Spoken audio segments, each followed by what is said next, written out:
कर्नाटक की कुमारस्वामी सरकार से हिमायत वापस लेने वाले 2 आजाद एमएलए को आज मायूसी हाथ लगी है। सुप्रीम कोर्ट ने आर शंकर और एच नागेश की नई अर्जी पर सुनवाई करने से इनकार कर दिया है। चीफ जस्टिस ने कहा कि इस मामले पर कल सुनवाई की जा सकती है। दरअसल अर्जी में कहा गया है कि अक्सरियत गंवा चुकी सरकार सदन में वोटिंग को टालने में लगी हुई है। ऐसे में सुप्रीम कोर्ट फौरन अक्सरियत साबित करने का हुक्म दे।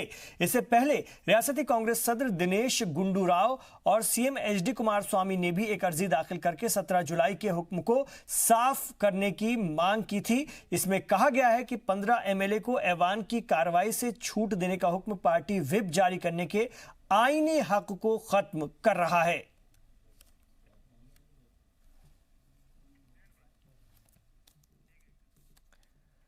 कुमारस्वामी हुकूमत के अक्सरियत साबित करने से पहले ऐवान में आज भी हंगामा होता रहा। कांग्रेस ने एक बार फिर स्पीकर से वक्त मांगा, हालांकि स्पीकर इस पर खामोश रहे, जिसको लेकर ऐवान में हंगामा होने लगा। इससे पहले रियासती गवर्नर के 3 हिदायतों के बाद भी वोटिंग का काम पर अमल नहीं हो पाया। एक तरफ जहां बीजेपी गवर्नर की हिदायत नहीं मानने को आइन की खिलाफ वर्जी बता रही है, तो कांग्रेस आज 2 आजाद एमएलए के सुप्रीम कोर्ट जाने को मुद्दा बनाती नजर आई। बीजेपी आज के दिन को एक बार फिर कुमारस्वामी हुकूमत का आखिरी दिन बता रही, जबकि इत्तेहाद लगातार अक्सरियत हासिल करने का दावा करता नजर आया। वाज़ेह है कि बागियों पर सुप्रीम कोर्ट के अबूरी फैसले के बाद रियासती असेंबली में फ्लोर टेस्ट का अमल बुध से ही शुरू हुआ था। सीएम कुमारस्वामी ने अपनी तकरीर के दौरान बीजेपी पर जमकर निशाना साधा, जबकि लीडर अपोजिशन बीएस येदियुरप्पा जहां बिना किसी बहस के वोटिंग कराने की मांग कर रहे थे, जबकि स्पीकर का कहना है कि ऐवान आपके हिसाब से नहीं चल सकता, क्योंकि आईनी ज़ाब्ते को बनाए रखना उनकी जिम्मेदारी है।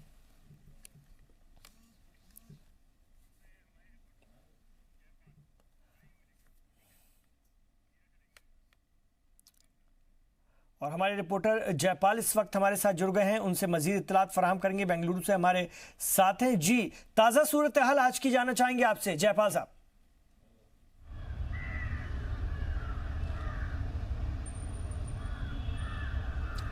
जयपाल जी, ताजा सूरत हाल क्या है? जी देखिए, आज सुबह से जो सदन शुरू हुआ तो इसी चर्चा के साथ शुरू हुआ कि आज फ्लोर टेस्ट यहाँ होना है। हालांकि स्पीकर के द्वारा एक रूलिंग भी निकाल करके दी गई, जिसमें यह कहा गया कि जो बागी विधायक है उनके ऊपर डिस्क्वालिफिकेशन की कार्रवाई हो सकती है। उसके बाद चर्चा आगे बढ़ी और लगातार जो एक उभर के बात आई है वो ये आई है कि इस पूरे चर्चा के दौरान जो है इस बात को बार बार कहा गया कि जब तक सुप्रीम कोर्ट इस बात के ऊपर में अपनी क्लैरिटी नहीं दे देता कि फ्लोट की जो बागी विधायक है उनके ऊपर डिस्क्वालिफिकेशन लागू हो सकता है या नहीं, व्हिप लागू किया जा सकता है या नहीं, तब तक फ्लोर टेस्ट कराना उचित नहीं है। बात जो है कई बार अपने विषयों से भटकती हुई नजर आई और अभी तक यही सिलसिला चला आ रहा है। अभी भी 16 से 17 ऐसे लोग विधायक हैं जो बोलना चाहते हैं। फिलहाल सदन चालू है और उम्मीद ये की जा रही है कि शायद आज शाम तक फ्लोर टेस्ट हो जाना चाहिए, लेकिन जिस तरह के सूरत हाल हैं इसमें लगता नहीं है। हो सकता है कि मामला कल तक के लिए फिर मुलतवी कर दिया जाए। बिल्कुल, वक्त चाह रहे हैं सीएम कुमारस्वामी और इसको लेकर के स्पीकर ने कोई साफ राय नहीं दी है और ना ही कोई बात कही है। ऐसे में ये जो वक्त की इजाज़त है, ये जो वक्त मांगा जा रहा है, ये क्यों? आखिर इस बीच क्या ऐसा खास हो जाएगा? सिर्फ सुप्रीम कोर्ट की गाइडलाइंस को सुनने के लिए वक्त चाहिए जो अभी आनी है, या फिर और कोई वजह है? जी देखिए, इसकी कई वजह हैं ना। सबसे बड़ी वजह यह है कि एक तो कांग्रेस को उम्मीद है कि जब उन्होंने स्पष्टीकरण मांगा है सुप्रीम कोर्ट से, तो जाहिर तौर पे वहां पर से सुप्रीम कोर्ट कुछ ऐसा बोल सकता है जो उनके लिए राहत दे। एक दूसरा, इनकी ये थोड़ा सा और वक्त चाहते हैं, क्योंकि हालांकि इसकी पूरी तरह से पुष्टि नहीं है, लेकिन फिर भी ऐसा बताया जा रहा है कि जो बागी विधायक है वो कुछ लोग उसमें से संपर्क में आ गए हैं जिनसे लगातार बातें की जा रही हैं और उनको इस बात के लिए तैयार किया जा रहा है कि वो मुंबई से यहाँ वापस आ जाए। सिद्धरमैया ने भी आज जो लंच ब्रेक के बाद मीडिया से बात की, उसमें उन्होंने कहा कि अगर वो बागी विधायक वापस आते हैं तो वो हमारे साथ होंगे, उनकी जो भी हमसे नाराजगी उसको हम दूर करेंगे, लेकिन अगर वो हमारे साथ नहीं आते हैं तो निश्चित रूप से जो डिस्क्वालिफिकेशन की कार्रवाई के लिए जो हमने एक स्पष्टीकरण मांगा है सुप्रीम कोर्ट से, वो अगर मिलेगा तो हम कार्रवाई करने से भी नहीं हिचकेंगे। जी, बहुत शुक्रिया आपका इस पूरी बातचीत के लिए, पूरी जानकारी के लिए। बेंगलुरु से तो लगातार अभी भी तजब्जुब के हालात बने हुए हैं और जैसे कि ताज़ा सूरत हाल बताई जा रही है कि शाम तक भी इस मामले को लेकर के कोई रास्ता निकल सकता है। फिलहाल अगर हम अभी की बात करें तो वक्त काफ़ी हो गया है, लेकिन अभी भी वक्त बाकी हो सकता है। अगले 1 घंटे या 1.5 घंटे या 2 घंटे में भी इस पर कोई अमल हो, कोई कार्रवाई हो, लेकिन कुमारस्वामी वक्त चाह रहे हैं। क्या कुछ कहना है, ये सुनते हैं। The Supreme Court has not taken up their writ today, where they asked for the trust vote to be taken place today itself, and the matter is going to be heard tomorrow, and we have also impleaded. So a very crucial hearing is going to take place in Supreme Court tomorrow. So I think let us see. We are going to discuss today because that will also impact the trust vote. So we will discuss today what to do.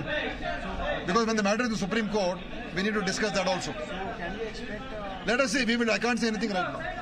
When this was a decision was taken in the House on Friday, what was the necessity for this BJP people to put an application by two of the independent MLAs to the Supreme Court?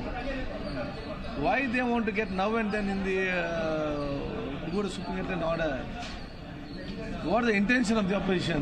They don't have trust on faith on the Speaker, on the Assembly. So what's the stance? This all discussion will take on the higher level. Our AC Secretary Venugopal ji, Siddaramaiah ji, Parmeshwar ji, Dinesh Gundrao, and our senior leader D.K. Shivakumar, M.B. Patel, they will sit and take a final call on that. I'm not very sure on that. So I have come to through a media only. Everything, both the parties will sit and decide on that, and the Chief Minister and the party chairman also. So they will see. This is not a question of Congress or JDS. This is our government, and we'll save our government. और ये इस वक्त हम आपको दिखा रहे हैं Karnataka assembly की सीधी तस्वीरें बेंगलुरु से, जहां पर अभी भी हालात उसको लेकर के बने हुए हैं और सियासी तनाज़ा अभी भी जारी है और सभी जो जमातें अपने अपने एमएलएस को लेकर मुस्तैद भी नज़र आ रही हैं। तो ये सीधी तस्वीरें वज़ीर आला भी नज़र आ रहे हैं और तमाम अगर हम बात करें इस वक्त उनके साथ जो लोग हैं वो नज़र आ रहे हैं। तो कर्नाटक में जारी सियासी तनाज़े के बीच सभी जमातें अपने अपने एमएलए को लेकर के मुस्तैद भी नजर आ रही हैं। आज अरकान के साथ ऐवान में बीएस येदियुरप्पा काफी तल्ख भी नजर आए और बीजेपी लीडर से जब सहाफियों ने फ्लोर टेस्ट पर सवाल किया तो उन्होंने बिना कुछ कहे माइक पर हाथ मार दिया, जिसके बाद सहाफियों ने कुछ भी पूछने की हिम्मत नहीं दिखाई। आइए देखते हैं सहाफियों के सवाल पर किस तरह येदियुरप्पा ने रिएक्ट किया। Good morning, sir. Sir, good morning, sir. Sir, by seeing at Mr. B.S. Yediyurappa's face, he is very much confident today. Sir, sir, good morning, sir. Sir, by seeing at Mr. B.S. Yediyurappa's face, he is very much confident today.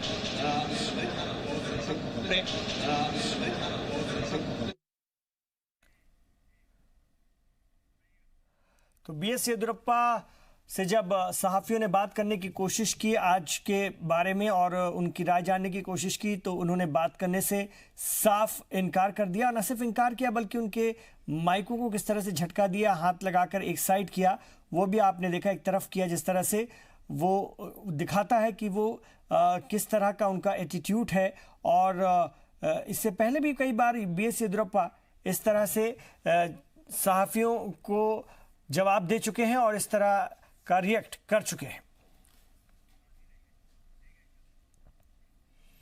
एक तरफ PM Modi स्वच्छ Bharat mission को लेकर लगातार संजीदगी दिखाते नजर आ रहे हैं तो दूसरी जानिब उनके ही एमपी साध्वी प्रज्ञा सफाई मुहिम की कामयाबी को तार तार करती नजर आई।